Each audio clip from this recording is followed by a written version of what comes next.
Natapos na ang palabas na Batang Kwapo at ngayon ay sisimulan na natin ang pagtalakay sa House of Lies.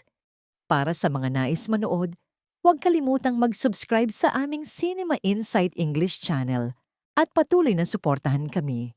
Maraming salamat. Mga ka-house supplies, Shawu ay muling nagbukas ng isang mas mabigat na hiwaga sa House of Lies. Si Edward ang pinakatrahedya, hindi lamang nagtaksilan, kundi iniwan pa ng sariling ama. Tandaan ang eksena kung saan ipinagtanggol ni Greg si Paulo. Hindi yun simpleng favoritism. Tila may takot si Greg sa anak. Karaniwan, ang ama ang may kontrol. Ngunit dito, si Greg ay nag-ingat. Kung si Paulo ang salarin, ngunit siya pa rin ang pinoprotektahan, malinaw na may hawak siyang lihim na kayang pabagsakin si Greg.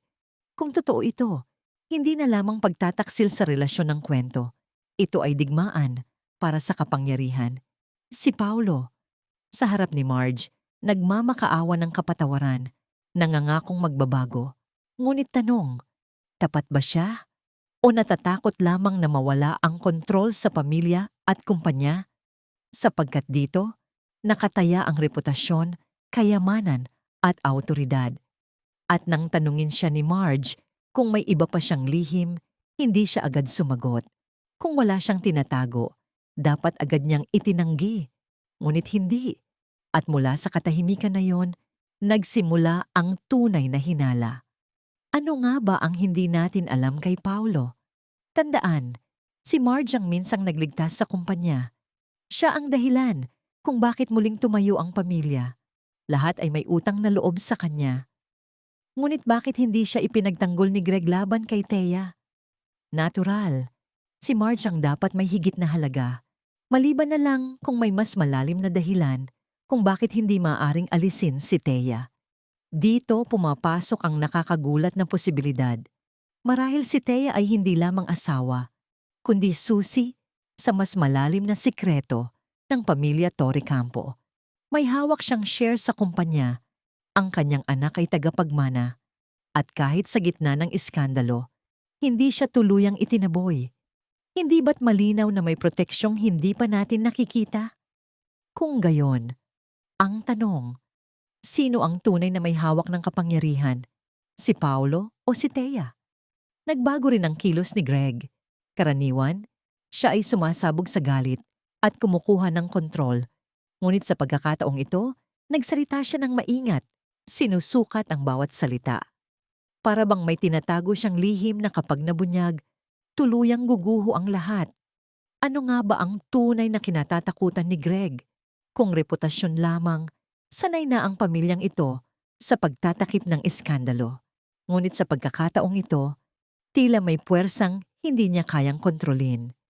Tandaan din ang eksena kung saan nagbanta si Regina na iiwan si Greg kapag sinaktan niya si Edward. Sa una, tila ina lamang na ipinagtatanggol ang anak. Ngunit kung susuriin ng mas malalim, ipinakita nito ang lakas ni Regina na hindi pa natin nakikita noon. Sa nakaraan, si Greg ang laging nagdedesisyon. Ngunit sa pagkakataong ito, siya ay umatras. Ibig sabihin, si Regina rin ay may hawak na lihim. Marahil isang katotohanang kayang wasakin ang buong pamilya. At si Marge, ang kanyang desisyon ay umalis. Sa una, tila pagtakas lamang dahil sa sakit. Ngunit kung susuriin ng mabuti, ang kanyang pag-alis ay isang estratehikong hakbang. Sapagkat nang siya'y umalis, siya ang naging biktima sa mata ng lahat. At ang posisyong yon, ang posisyon ng biktima, ay kapangyarihang maaari niyang gamitin laban sa pamilya. Mga ka-house supplies, ang House of Lies ay hindi lamang kwento ng pagtataksil. Ito ay digmaan ng mga lihim, kapangyarihan at kontrol. At ang susunod na pagsabog ay tiyak na mas matindi pa. Mga ka-house supplies, Shawu ay muling nagbukas ng pinakamabigat na hiwaga sa House of Lies. Kung totoo na ang lahat ng ito ay hindi na lamang pagtataksil sa relasyon, kundi isang digmaan para sa kapangyarihan, malinaw na si Paulo ang nasa sentro ng lahat. Sa harap ni Marge, nagmamakaawa siya ng kapatawaran, nangangakong magbabago. Ngunit ang tanong, Tapat ba siya o natatakot lamang na mawala ang kontrol sa pamilya at kumpanya? Sapagkat dito, nakataya ang reputasyon, kayamanan at awtoridad. At nang tanungin siya ni Marge kung may iba pa siyang lihim, hindi siya agad sumagot. Kung wala siyang tinatago, dapat agad niyang itinanggi. Ngunit hindi. At mula sa katahimikan na yon, nagsimula ang tunay na hinala. Ano nga ba ang hindi natin alam kay Paulo? Tandaan, si Marge ang minsang nagligtas sa kumpanya. Siya ang dahilan kung bakit muling tumayo ang pamilya. Lahat ay may utang na loob sa kanya. Ngunit bakit hindi siya ipinagtanggol ni Greg laban kay Thea? Natural, si Marge ang dapat may higit na halaga. Maliban na lang kung may mas malalim na dahilan kung bakit hindi maaaring alisin si Thea. Dito pumapasok ang nakakagulat na posibilidad. Marahil si Thea ay hindi lamang asawa, kundi susi sa mas malalim na sikreto ng pamilya Torrecampo. May hawak siyang shares sa kumpanya, ang kanyang anak ay tagapagmana, at kahit sa gitna ng iskandalo, hindi siya tuluyang itinaboy. Hindi ba't malinaw na may proteksyong hindi pa natin nakikita? Kung gayon, ang tanong, sino ang tunay na may hawak ng kapangyarihan? Si Paulo o si Thea? Nagbago rin ang kilos ni Greg.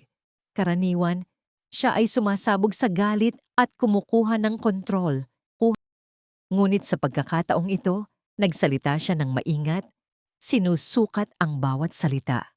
Para bang may tinatago siyang lihim na kapag nabunyag, tuluyang guguho ang lahat. Ano nga ba ang tunay na kinatatakutan ni Greg? Kung reputasyon lamang, sanay na ang pamilyang ito sa pagtatakip ng iskandalo.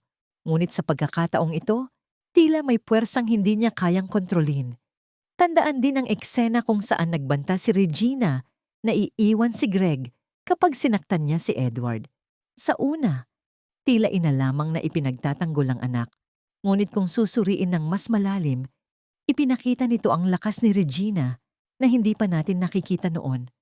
Sa nakaraan, si Greg ang laging nagdedesisyon. Ngunit sa pagkakataong ito, siya ay umatras. Ibig sabihin, si Regina rin ay may hawak na lihim. Marahil isang katotohanang kayang wasakin ang buong pamilya. At si Marge, ang kanyang desisyon ay umalis. Sa una, tila pagtakas lamang dahil sa sakit. Ngunit kung susuriin ng mabuti, ang kanyang pag-alis ay isang estratehikong hakbang. Sapagkat nang siya'y umalis, siya ang naging biktima sa mata ng lahat. At ang posisyong yon, ang posisyon ng biktima, ay kapangyarihang maaari niyang gamitin laban sa pamilya. Sa labas ng mansyon, siya ay malaya. Maaari siyang magsalita, kumilos, at magbunyag ng mas marami pang sikreto. Ito ang pinakamalaking panganib kay Greg. Samantala, si Paulo, nang pigilan si Marge, ay nagpakita ng matinding takot. Ngunit hindi lamang ito takot na mawala ang kanyang pamilya. Sa kanyang loob, may mas malalim na pangamba.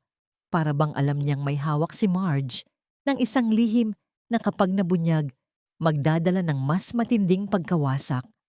Ang kanyang takot ay hindi sa galit ni Marge, kundi sa kanyang katahimikan. Mga ka-house supplies, ang House of Lies ay patuloy na lumalalim.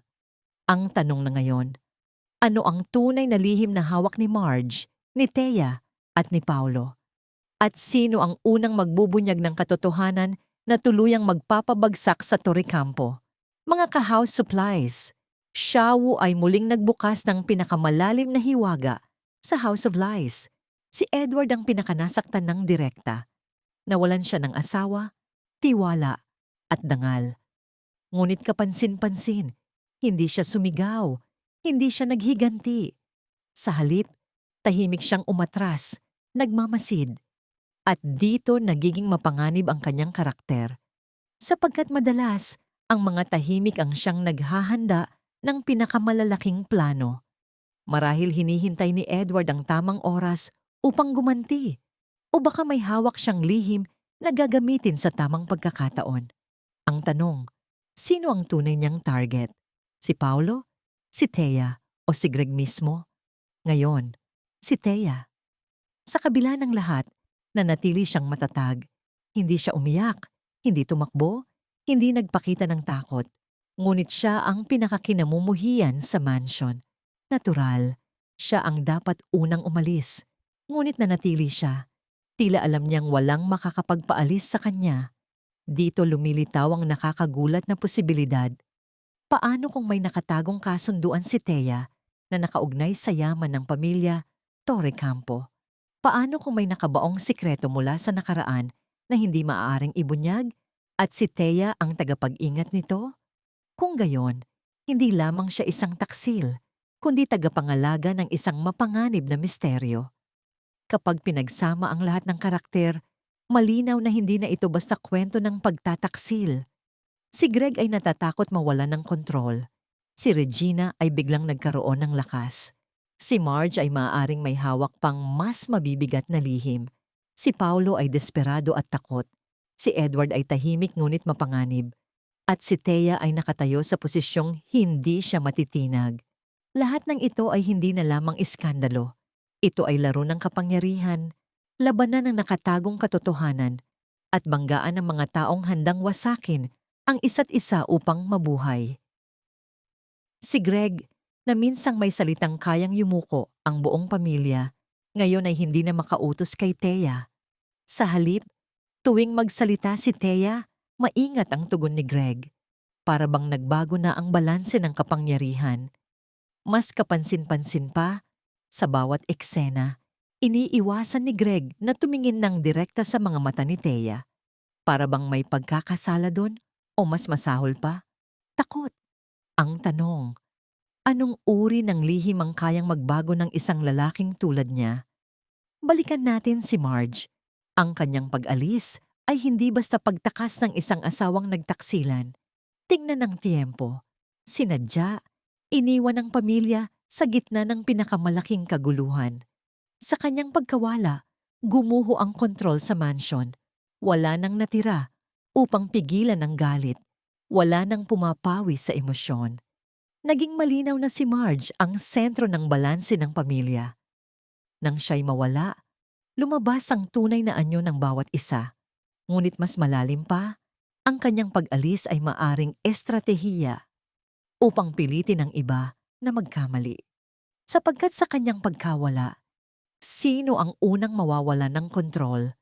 Sino ang magsasalita ng walang ingat? At mula roon, sisimulang lumitaw ang mga nakatagong katotohanan. Tingnan si Paulo. Sinisikap niyang ayusin ang lahat, ngunit habang mas pinipilit niya, lalo siyang lumulubog. Bawat salita kay Marge ay huli na. Bawat pangako ay tunog hungkag. Mas nakakatakot.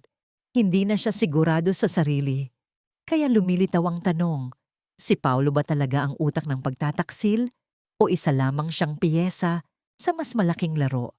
Sapagkat kung titingnan ng mabuti, ang tunay na nakikinabang sa pagbagsak ng pamilya ay hindi si Paulo, hindi si Edward. Si Thea ang nananatiling pinakamalakas sa lahat. Mga ka-house supplies, ang House of Lies ay patuloy na lumalalim. Ang tanong na ngayon, sino ang tunay na may hawak ng kapangyarihan at sino ang unang magbubunyag ng lihim na tuluyang magpapabagsak sa Torrecampo? Mga ka-house supplies, Shawu ay muling nagbukas ng pinakamapanganib na posibilidad sa House of Lies. Paano kung ang lahat ay planado mula pa sa simula?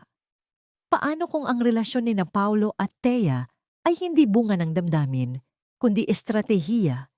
Isang paraan upang mas malalim na makapasok sa pamilya? At kung totoo ito, sino ang tunay na target? Si Marge o si Greg? Ngayon, si Edward. Siya ang pinakanasaktan ng direkta. Ngunit kapansin-pansin nananatili siyang tahimik. Sa isang eksena, ang kanyang tingin kay Paulo ay hindi lamang galit o selos. Para bang nakapagpasya na siya. At kung iisipin, si Edward ang may pinakamalinaw na dahilan upang maghiganti. Ang kanyang katahimikan ay maaring siyang pinakamalaking tanda ng panganib. Kapag pinagsama ang lahat, malinaw na hindi na ito basta kwento ng pagtataksil. Ito ay laro ng kapangyarihan, labanan ng nakatagong mga lihim, at banggaan ng mga taong handang wasakin ang isa't isa upang mabuhay. Bakit hindi pa kumikilos si Edward? Marahil hinihintay niya ang tamang oras o marahil mas malaki pa ang kanyang plano kaysa sa simpleng paghihiganti. Kung totoo ito, ang tanong, kaninong panig siya papanig? Kay Marge o para lamang sa sarili niya? Kapag pinagsama ang lahat ng piraso, lumilitaw ang nakakatakot na larawan. Isang pamilya na gumuho ang tiwala. Isang asawa na maaring may hawak pang mas mabibigat na lihim. Isang anak na tahimik ngunit mapanganib. Isang lalaking nawawalan ng kontrol. At isang babaeng hindi matitinag. Dahan-dahan, nagiging malinaw. Ang tunay na labanan ay hindi na tungkol sa pag-ibig, kundi sa kapangyarihan at kontrol. At ang pinakanakakagulat na tanong, ang video bang inilantad ni Marge ang wakas? O simula pa lamang? Maaari bang may isa pang video o ebidensya na hindi lamang naglalantad ng relasyon, kundi sumisira sa mismong pundasyon ng pamilya? At kung gayon, kaninong mga kamay nakahawak ang sandatang yon? Kay Marge? Kay Thea? O sa isang taong tahimik nating minamasdan na siya palang tunay na utak ng lahat? Isipin ninyo, sino sa kanila ang pinakanakakatakot? Nasa kamay ba talaga ni Thea ang susi?